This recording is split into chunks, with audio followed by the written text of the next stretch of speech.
বিশ্বনবী একবার মুসলমানদের যাকাতের সম্পদগুলোকে পাহারা দেওয়ার জন্য হযরত আবু হুরায়রা রাদিয়াল্লাহু তাআলা আনহুকে তিনি দায়িত্ব দিলেন। হযরত আবু হুরায়রা রাদিয়াল্লাহু তাআলা আনহু তিনি রাত জেগে জেগে সেই সম্পদগুলোকে পাহারা দিচ্ছিলেন। তিনি যখন এই সম্পদগুলোকে পাহারা দিচ্ছিলেন, এমন সময় একজন বৃদ্ধ লোক এসে সেই সম্পদের স্তূপগুলো থেকে কিছু খেজুর নিয়ে যাচ্ছিলেন।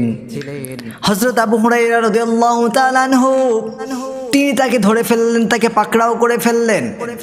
সেই ব্যক্তি বলল, ও আবু হুরায়রা, তুমি আমাকে ছেড়ে দাও, আমি ক্ষুধার্ত, আমি অসহায়, আমি দরিদ্র, আমার পরিবার পরিজন আছে, মেহেরবানি করে তুমি আমাকে ছেড়ে দাও। আবু হুরায়রা তার এই কথাগুলো শুনে তার মনে দয়া হয়ে গেল। তিনি তাকে মুক্ত করে দিলেন, তিনি তাকে ছেড়ে দিলেন। এবং এই ঘটনাটা আল্লাহ রাব্বুল আলামিন তিনি বিশ্ব নবীকে জানিয়ে দিলেন। পরদিন সকালবেলা বিশ্ব নবী আবু হুরায়রাকে বললেন, ও আবু হুরায়রা, তোমার গত রাতের বন্দির খবর কি? আবু হুরায়রা বললেন, ইয়া রাসূলুল্লাহ, আমি তো তাকে পাকড়াও করেছিলাম, আমি তাকে বলেছিলাম আমি তোমাকে বিশ্ব নবীর কাছে নিয়ে যাব। সে বলল, ও আবু হুরায়রা, তুমি আমাকে ছেড়ে দাও, আমি অসহায়, আমি ক্ষুধার্ত, আমি দরিদ্র, আমার পরিবার পরিজন আছে, মেহেরবানি করে তুমি আমাকে ছেড়ে দাও। তার এই কথাগুলো শুনে, ইয়া রাসূলুল্লাহ, আমি তাকে দয়া করেছি, আমি তাকে ছেড়ে দিয়েছি। বিশ্বনবী বললেন, ও আবু হুরায়রা, তুমি যাকে ছেড়ে দিয়েছো সে মিথ্যাবাদী এবং সে আবার তোমার কাছে আসবে। আবু হুরায়রা রাসূলের এই কথা শুনে তিনি অপেক্ষা করলেন এবং দ্বিতীয় দিন সেই লোকটা আবার এলো। সে এসে সেই সম্পদের স্তূপগুলো থেকে আবারও কিছু সম্পদ নিয়ে যাচ্ছিল। আবু হুরায়রা তাকে আবার ধরে ফেললেন, তিনি তাকে আবার আটকে ফেললেন। বললেন, আজকে আমি তোমাকে আর ছাড়ছি না, আজকে বিশ্ব নবীর কাছে তোমাকে যেতেই হবে। সেই লোকটি বলল, ও আবু হুরায়রা, তুমি আজকের মতো আমাকে ছেড়ে দাও, আমি একজন গরিব মানুষ, আমি অসহায়, আমি ক্ষুধার্ত, আমার পরিবার পরিজন আছে, মেহেরবানি করে তুমি আজকের মতো আমাকে ছেড়ে দাও। আবু হুরায়রা তার এই কথা শুনে তাকে আবার দয়া করলেন, তিনি তাকে আবার ছেড়ে দিলেন। এবং পরদিন বিশ্ব নবী আবু হুরায়রাকে বললেন, ও আবু হুরায়রা, তোমার বন্দির খবর কি? আবু হুরায়রা বললেন, ইয়া রাসূলুল্লাহ, ইয়া হাবিবাল্লাহ, আমি তাকে আবারও ছেড়ে দিয়েছি, আমি তাকে পাকড়াও করেছিলাম। সে আমাকে বলল সে নাকি ক্ষুধার্ত, সে নাকি খুব অসহায়, তার পরিবার পরিজন আছে। ইয়া রাসূলুল্লাহ, এই জন্য আমি তাকে দয়া করে ছেড়ে দিয়েছি।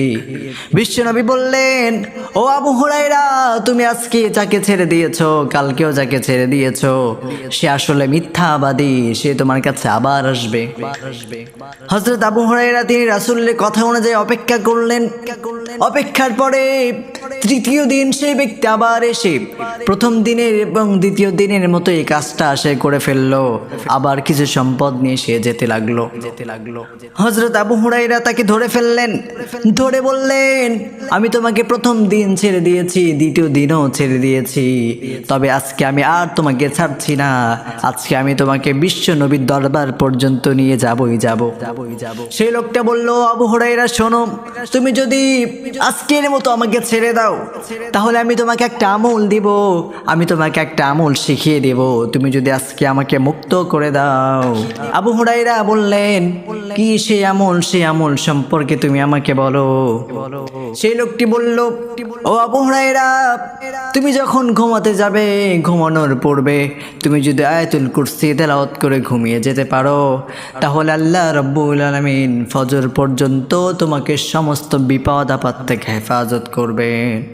আবু হুরায়রা রাদিয়াল্লাহু তাআলা আনহু এই আমলের বিনিময়ে সেই লোকটিকে মুক্ত করে দিলেন, ছেড়ে দিলেন।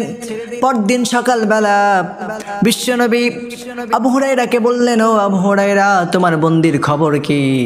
আবু হুরায়রা বললেন, ইয়া রাসূলুল্লাহ, আমি তাকে আবার বন্দী করেছিলাম, আমি তাকে আবার পাকড়াও করেছিলাম, কিন্তু আমি তাকে আবার ছেড়েও দিয়েছি। বিশ্বনবী বললেন, তুমি তাকে কেন ছেড়ে দিয়েছো? সে বলল, ইয়া রাসূলুল্লাহ, সে আমাকে বলেছে সে নাকি আমাকে একটা আমল শিখিয়ে দেবে, তার বিনিময়ে আমি তাকে ছেড়ে দিব। ইয়া রাসূলুল্লাহ, সে আমল সম্পর্কে সে আমাকে বলেছে আমি যদি ঘুমানোর পূর্বে আয়াতুল কুরসি তেলাওয়াত করতে পারি, তেলাওয়াত করে যদি ঘুমিয়ে যেতে পারি, তাহলে আল্লাহ রাব্বুল আলামিন তিনি আমাকে ফজর পর্যন্ত সমস্ত বিপদ আপদ থেকে হেফাজত করবেন। বিশ্বনবী বললেন, ও আবু হুরায়রা, তুমি তো ঠিকই শুনেছো, সেই লোকটি তোমাকে যা বলেছে তা সত্য, যদিও বা সে মিথ্যাবাদী। ও আবু হুরায়রা, তুমি কি জানো তুমি এই 3 দিন কার সঙ্গে দেখা করেছো? তুমি কি সেই লোকটিকে চিনো? আবু হুরায়রা বললেন, ইয়া রাসূলুল্লাহ, আমি তো তাকে চিনি না। ইয়া রাসূলুল্লাহ, আমি তো তাকে জানি না। বিশ্বনবী বললেন, তুমি এই 3 দিন যার সঙ্গে দেখা করেছো সে আর কেউ নয়, সে হলো যালিকা শাইতান, সে হচ্ছে শয়তান।